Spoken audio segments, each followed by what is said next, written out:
Hello dear students, mega mind studies के YouTube channel में आपका स्वागत है।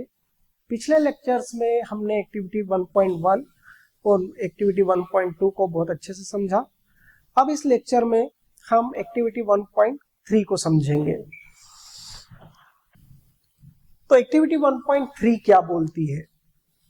Take a few zinc granules in a conical flask or a test tube.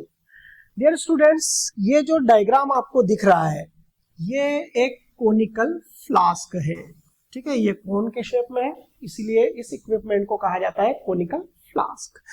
और पहले मैं आपको डायग्राम समझा दूं। डायग्राम में कोनिकल फ्लास्क के जो अपर पोर्शन है वहां पर आपको एक कॉर्क दिख रहा है। You know very well, cork is a hard material and there is a guard tube. ठीक है, ये ट्यूब यहाँ पर लगा दी गई है। यहाँ से कोई गैस अगर बनेगी तो वो इवॉल्व होगी। जिंक ग्रेन्यूल्स पहले आपने डाले हैं, ये जिंक के छोटे छोटे टुकड़े आपको दिखाई दे रहे हैं। और इसमें डाइल्यूट सल्फ्यूरिक एसिड आपको मिलाना है। ठीक है, तो एड डाइल्यूट हाइड्रोक्लोरिक एसिड और sulphuric acid to the zinc granules in a conical flask, है ना। तो अगर आपको सल्फ्यूरिक एसिड यूज नहीं करना है तो इसकी जगह पर आप डाइल्यूट हाइड्रोक्लोरिक एसिड भी यूज कर सकते हैं।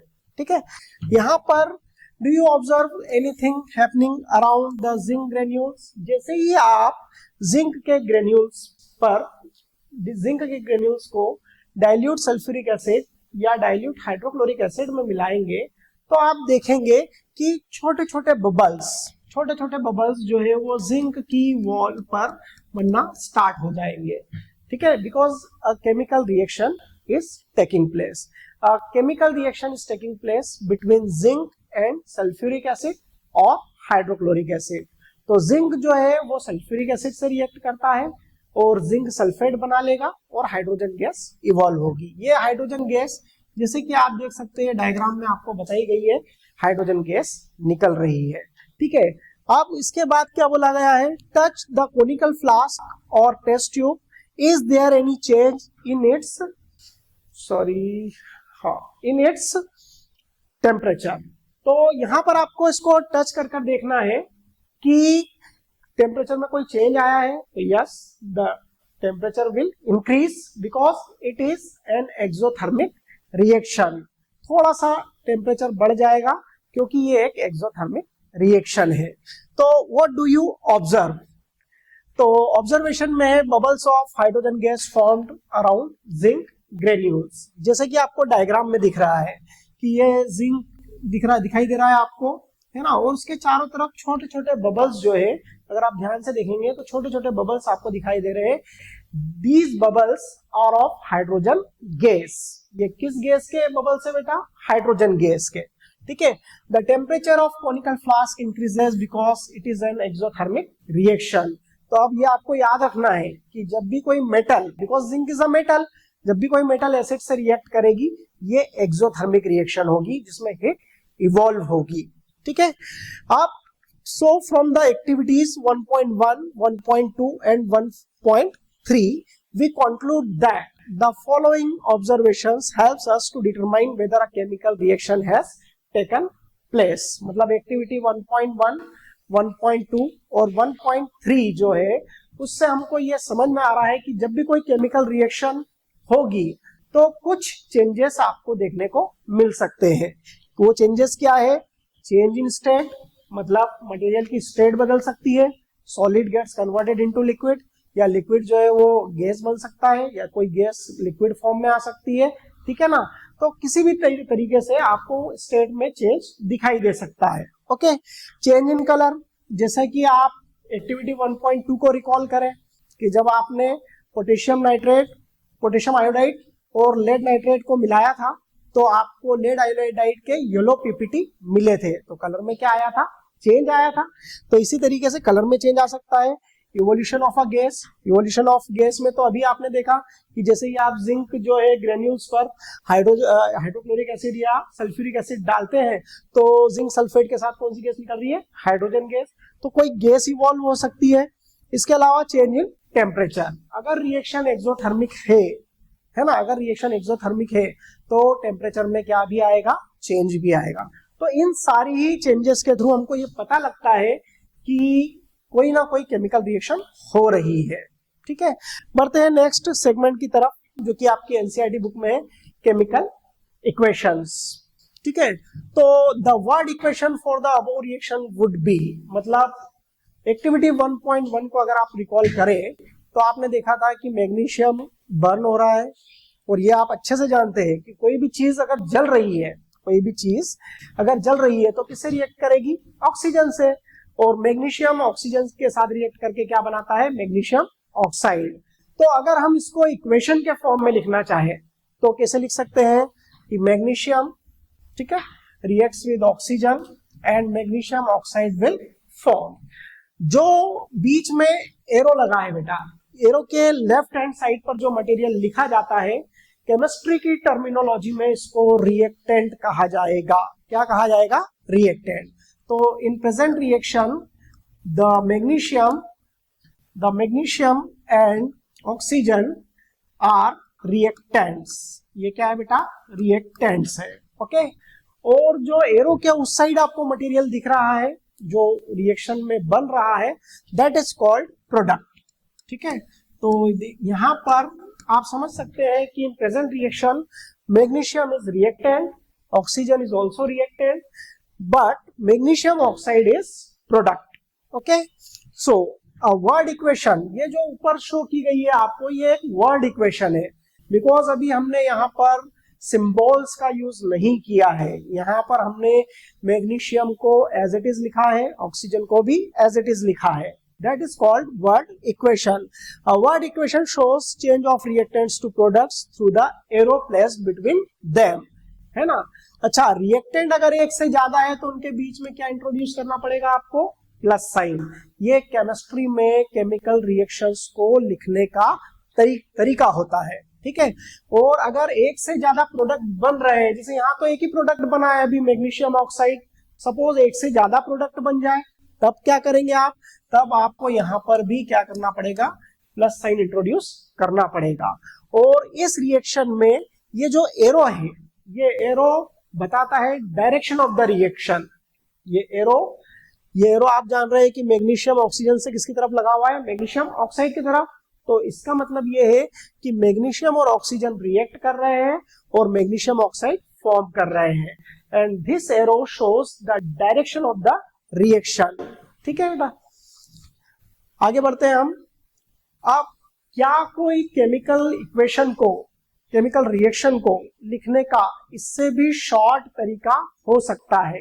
क्योंकि जो अभी आपने सीखा वो एक वर्ड इक्वेशन था, ये बहुत बड़े नाम है ना। यहाँ पर जो बन रहा है मैग्नीशियम ऑक्साइड, इसको भी आपने पूरे वर्ड्स में लिखा है।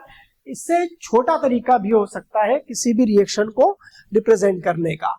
तो हम उसी रिएक्शन को आप सिंबॉलिक फॉर्म में रिप्रेजेंट करेंगे।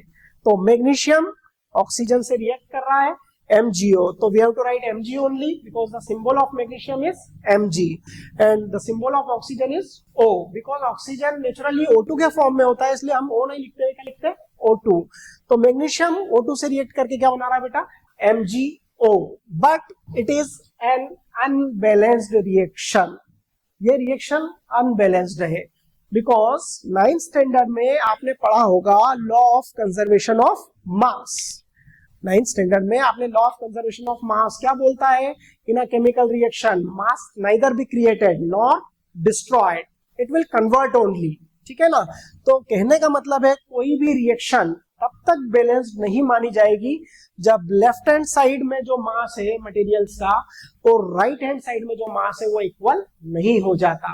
बिकॉज अगर आप यहाँ पर एक ERP टेबल बनाए, मतलब element, reactant and product, element, reactant and product, ठीक है, तो आप देखेंगे कि मैग्नीशियम जो है वो रिएक्टेंट साइड पर 1 है, ठीक है, और राइट हैंड साइड पर भी क्या है, 1 है, ठीक है, मैग्नीशियम। और ऑक्सीजन के जो एटम्स हैं वो लेफ्ट हैंड साइड पर कितने बेटा, 2, बट राइट हैंड साइड पर कितने, 1। Means in this reaction the reactant side is not equal to the product side. क्योंकि यहाँ पर ऑक्सीजन 2 दिखाई दे रहे हैं और यहाँ पर ऑक्सीजन कितना दिखाई दे रहा है, 1. So it is an unbalanced chemical equation. ये एक अनबैलेंस्ड केमिकल इक्वेशन है क्योंकि ये लॉ ऑफ कंजर्वेशन ऑफ मास को फुलफिल्ड नहीं कर रही है, बिकॉज यहाँ पर मास ज्यादा है क्योंकि ऑक्सीजन के 2 एटम्स है, यहाँ पर मास कम है क्योंकि ऑक्सीजन का एक ही एटम है. So now we are going to know that what is a balanced chemical equation. तो अब हमको ये समझना होगा कि हम किस इक्वेशन को बैलेंस्ड इक्वेशन कहेंगे. ठीक है, तो for a balanced chemical equation the total mass of the element present in the products of the chemical reaction has to be equal to the total mass present in the reactants.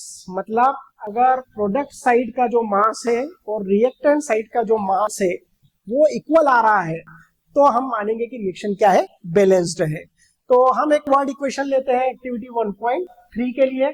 तो zinc जो है वो sulphuric acid से react कर रहा है, zinc sulphuric acid से react कर रहा है, जिंक सल्फेट बना रहा है और क्या बना रहा है बेटा, हाइड्रोजन. ठीक है, तो ये तो हो गई वर्ड इक्वेशन. अगर हम सिंबल्स में रिप्रेजेंट करें तो what is the symbol of zinc, Zn, and what is the formula of sulphuric acid, H2SO4. ठीक है, H2SO4 और zinc sulphate ZnSO4, hydrogen H2. Now अगर हम देखें यहाँ पर कि रिएक्शन को किस तरीके से क्या किया गया है, जिसमें लेफ्ट हैंड साइड और राइट हैंड साइड पर कितने कितने एलिमेंट्स प्रेजेंट है. तो zinc, hydrogen, sulphur and oxygen. अगर हम लेफ्ट हैंड साइड पर नंबर ऑफ एटम्स काउंट करें तो आप देखेंगे जिंक लेफ्ट हैंड साइड में कितने एटम है बेटा, 1. राइट हैंड साइड में हियर इट इज आल्सो 1. ठीक है, hydrogen left hand side 2, here it is also 2. ठीक है, sulphur left hand side it is 1 atom of sulphur is there and in right hand side it is also 1. यहाँ confuse नहीं होना है आपको कि ऑक्सीजन के साथ 4 लगा है, सल्फर के साथ 4 नहीं है. क्लियर है, तो सल्फर जो है वो भी यहाँ पर 1 एटम है. Now oxygen 4 atoms are there and यहाँ पर ऑक्सीजन के यहाँ पर भी कितने एटम्स है, 4 एटम्स. तो अगर आप ध्यान से देखें इस टेबल को कि लेफ्ट हैंड साइड में जिंक के नंबर ऑफ एटम सेम है, ठीक है, जो राइट हैंड साइड में है. हाइड्रोजन भी लेफ्ट हैंड साइड में 2 है तो राइट हैंड साइड में भी 2 है. इसी तरीके से सल्फर लेफ्ट हैंड साइड में 1 है तो राइट हैंड साइड में भी 1 है. और ऑक्सीजन लेफ्ट हैंड साइड में 4 है तो राइट हैंड साइड में भी कितने बेटा, 4 है. तो इसका मतलब ये है कि लेफ्ट हैंड साइड का जो मास है और राइट हैंड साइड का मास जो है वो इक्वल है. तो हम बोल सकते हैं कि LHS left hand side is equal to RHS. तो यहाँ पर चूंकि लेफ्ट हैंड साइड यानी रिएक्टेंट साइड का जो मास है और राइट हैंड साइड यानी प्रोडक्ट साइड का जो मास है वो इक्वल है, तो हम बोल सकते हैं कि it is a balanced chemical equation. ठीक है, आई होप स्टूडेंट्स आप लोगों को ये लेक्चर मेरा समझ में आया होगा. और ऐसे ही लेक्चर्स को समझने के लिए आप हमारा YouTube channel mega mind studies join कीजिए. और अगर आपको वीडियो अच्छा लगा है तो उसको लाइक कीजिए, शेयर कीजिए अपने फ्रेंड्स के साथ. ठीक है, और ऐसे ही वीडियो के लिए हमारे साथ बने रहिए. Thank you.